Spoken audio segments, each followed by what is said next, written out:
I wasn't invited to my sister's baby shower. It's family only, she said. I just smiled and went to dinner instead. Then she called, furious, after seeing what I posted online. It started with a text that felt more like a slap. Hey, just a heads up, we're doing a baby shower next Saturday. But it's just family, so no need to clear your schedule. That was it.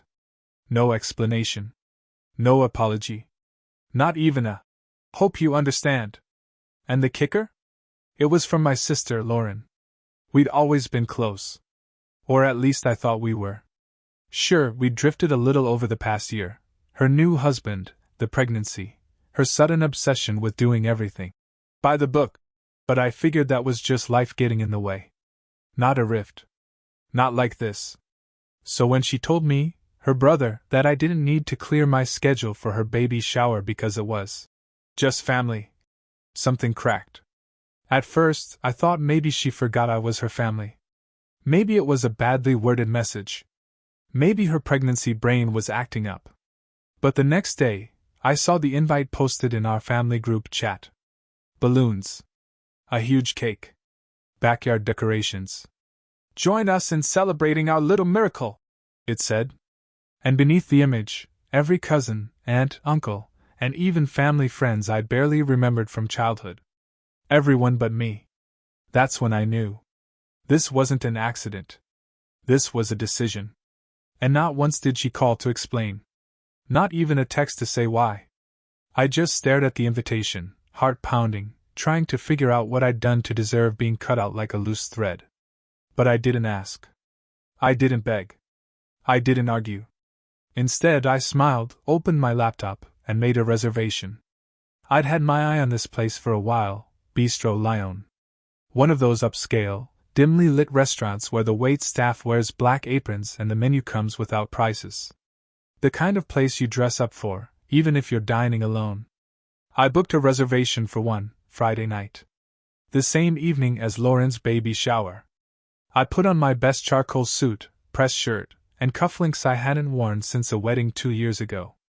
Took my time getting ready, like I was preparing for something bigger than a meal, because I was. When I got there, the hostess gave me a look, a polite tilt of her head that said, "Table for one, really?" But I didn't flinch.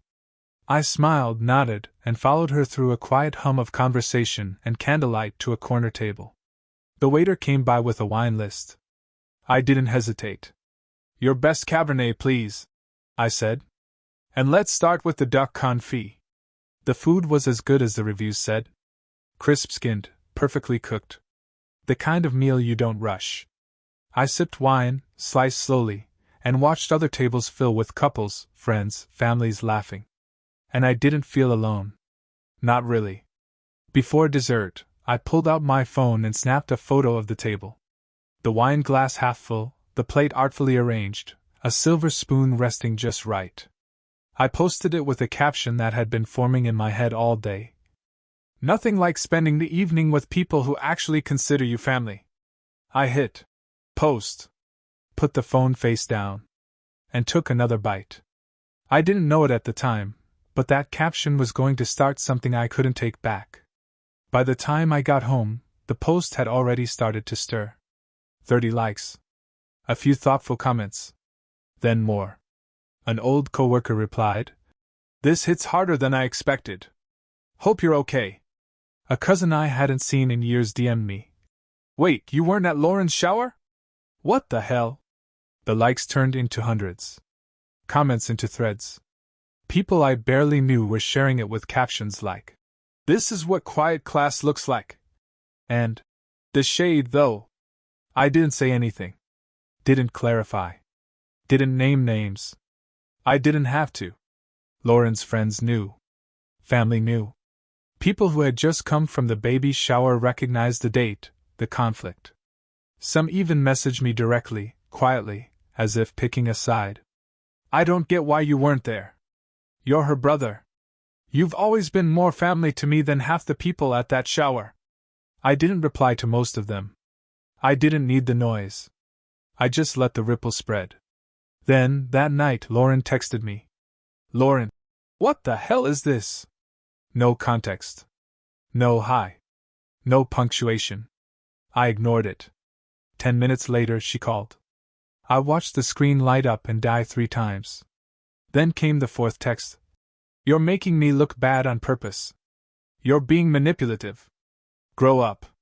Still, I said nothing. Because deep down, I wasn't doing anything to her. I was just showing everyone how I was treated. And letting them decide for themselves. The next morning, I brewed a strong cup of coffee and sat by the window, scrolling through old photos on my phone. Not to be nostalgic. No, this was something different. This was about reminding people. Including myself. I posted a photo from last Thanksgiving. It was me and my cousin, Ryan, arm in arm, laughing in front of a table stacked with food. The caption? Simple. Grateful for people who make space for you at the table, literally and otherwise. It got shared. A lot. That afternoon, I posted a screenshot of a birthday message from my Aunt Mel. You've always been like a son to me. No commentary. Just that. Each post was its own quiet little hammer tapping at a wall I hadn't realized Lauren had been building between us for years. And each time, someone new would message me. I always thought it was weird how she treated you. I remember when she made you pay for that group gift and didn't even mention you. Honestly, you deserve better. I wasn't trying to start a war. But people began choosing sides without being asked.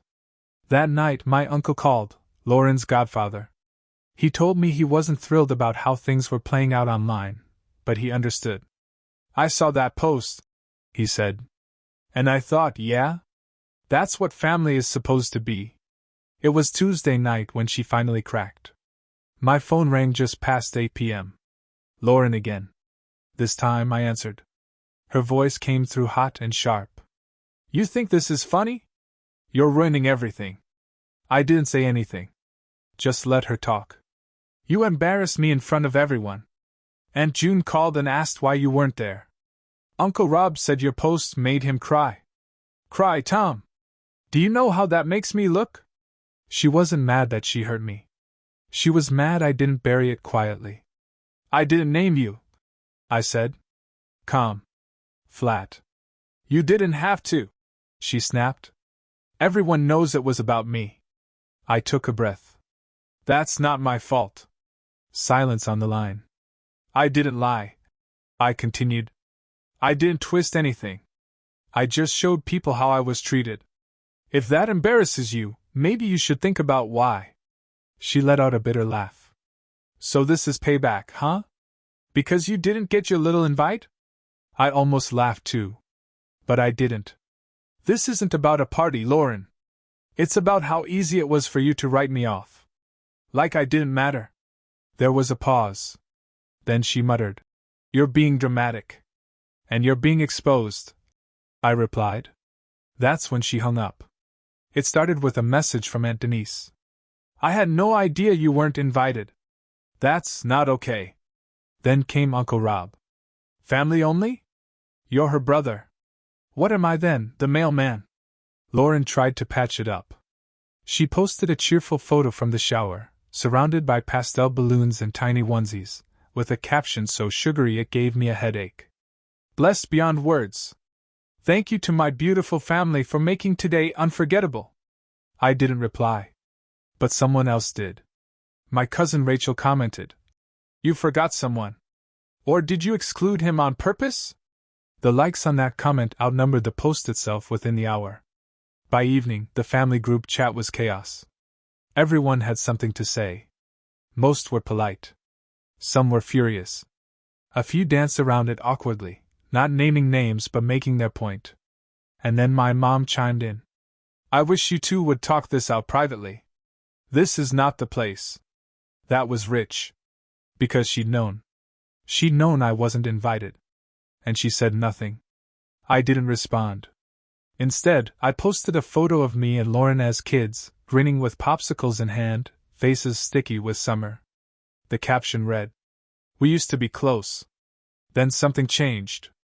I'm still figuring out what. That one hit different. You could feel the mood shift. Because suddenly it wasn't just about this week.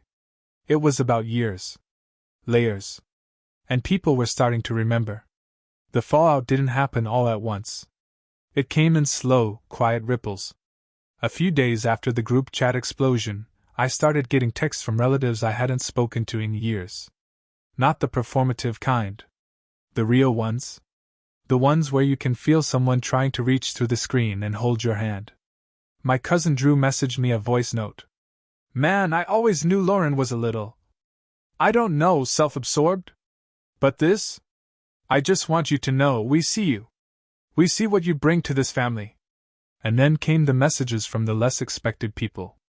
My dad's old college buddy, Marvin, who used to show up to family BBQs and tell bad jokes, sent me an email. An actual email. He wrote, "You always helped your parents behind the scenes. Drove them to appointments. Showed up. People remember who shows up. Don't let her revision of family stick. Some of us know the truth." I read it twice.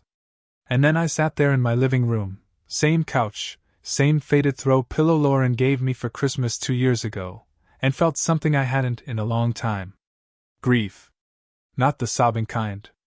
The slow, dull ache of watching someone you love pull away so many times that, one day, you just stop reaching. I thought about all the moments we used to have. Late-night serial runs in high school. Singing along to the radio during road trips. Her crying on my shoulder after her first breakup. The time I skipped my college midterms just to fly home and be there for her when her appendix burst. It wasn't just about a shower. It was the accumulation of being pushed aside, year after year, until one day I woke up and realized I'd been edged out of my own story. So I did something I hadn't planned. I called her husband, Mike. I figured if anyone knew what was going on in that house, it'd be him. He answered on the second ring, sounded surprised. "Tom?" "Yeah." Long pause.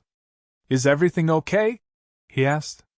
I could hear the tension in his voice, like he thought I was going to yell or accuse or make a scene. But I didn't. "I'm not calling to fight," I said.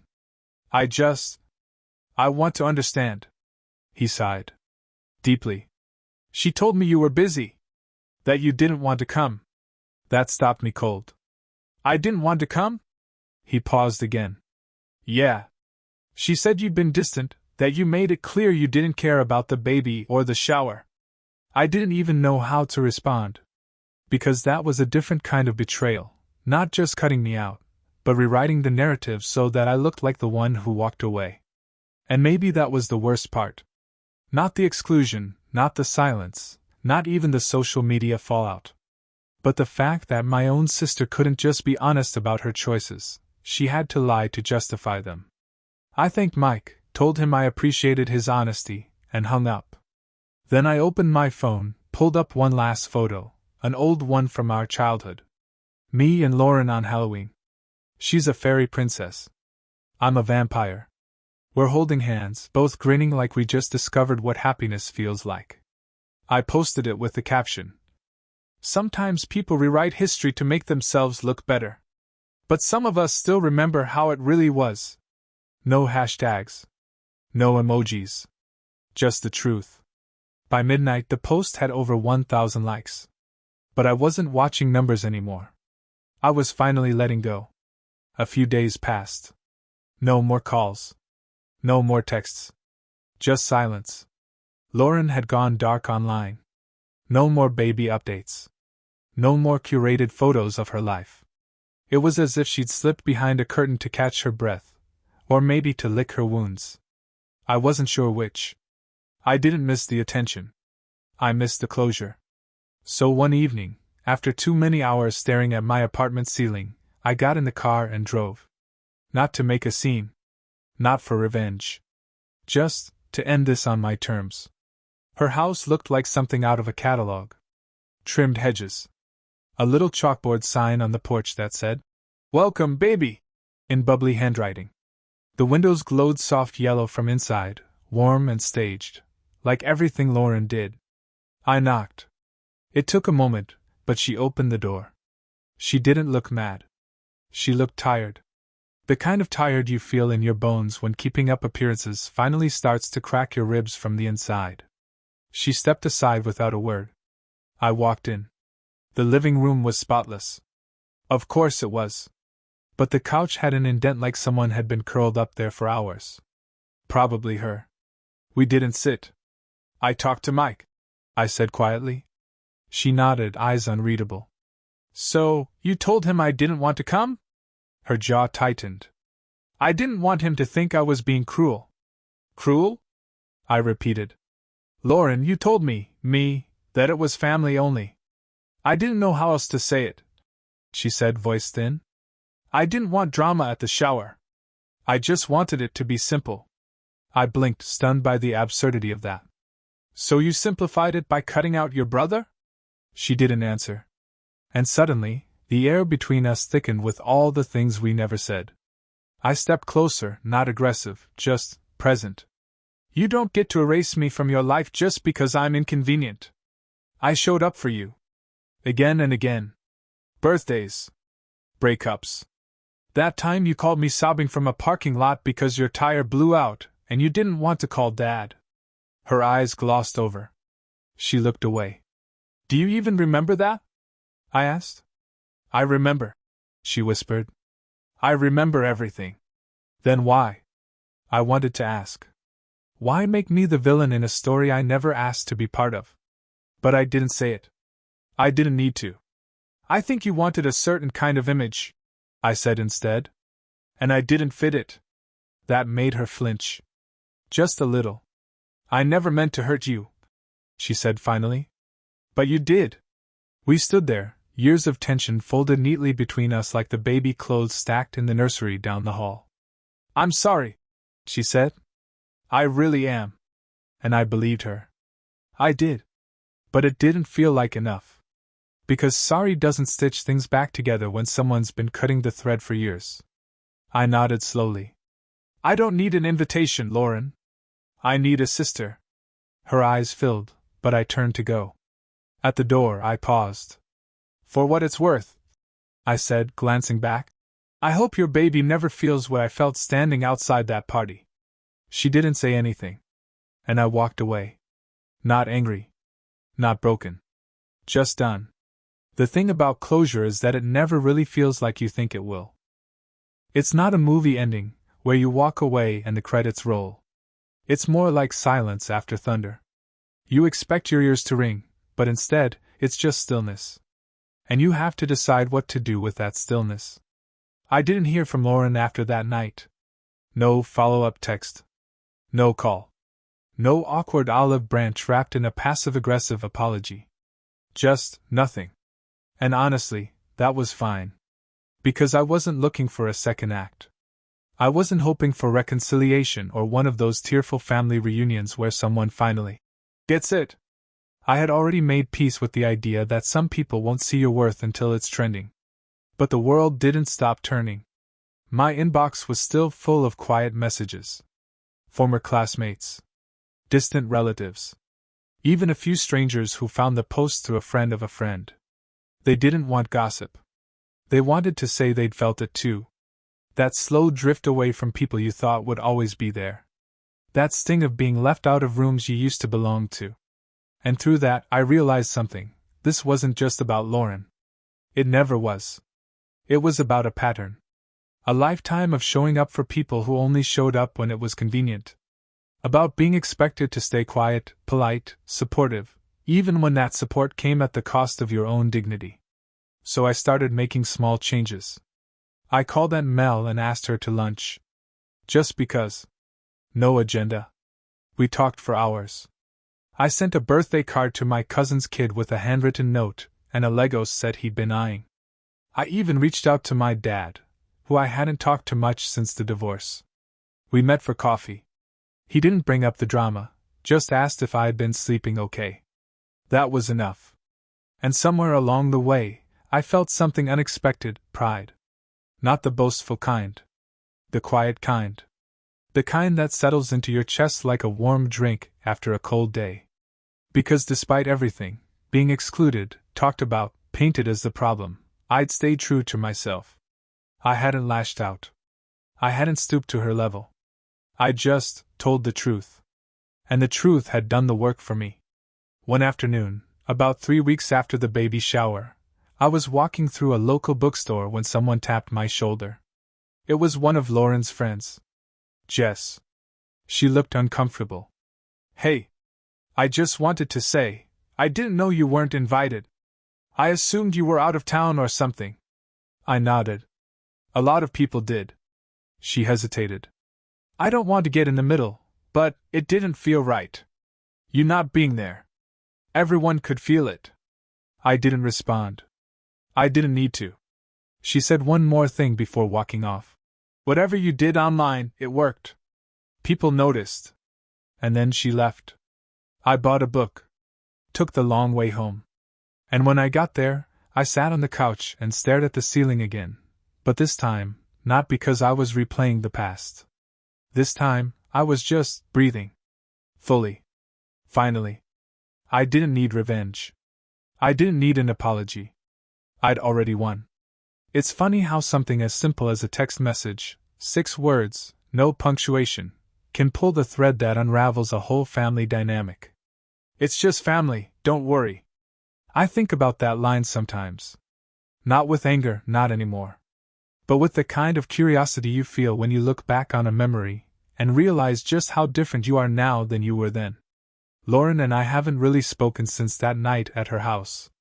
I heard through the grapevine that the baby arrived early, healthy, thankfully. She posted a photo a few days later. Her and Mike, holding a tiny bundle of pink in a white blanket. The caption read, "Our everything." No mention of the brother who used to give her piggyback rides through the backyard. Who stayed up with her after nightmares. Who brought her milkshakes after every heartbreak. I didn't expect there to be. But I wasn't angry. Because here's what I learned. You don't need everyone to see your worth. Just you. You don't have to prove yourself to people who are committed to misunderstanding you.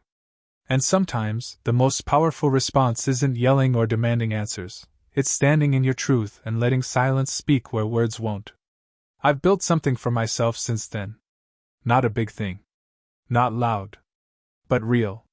Brunches with friends who feel more like brothers. Text threads with cousins who always check in, even if it's just a meme or a "thinking of you." A dinner every other Sunday with my dad. No drama. Just 2 people who refuse to pretend anymore.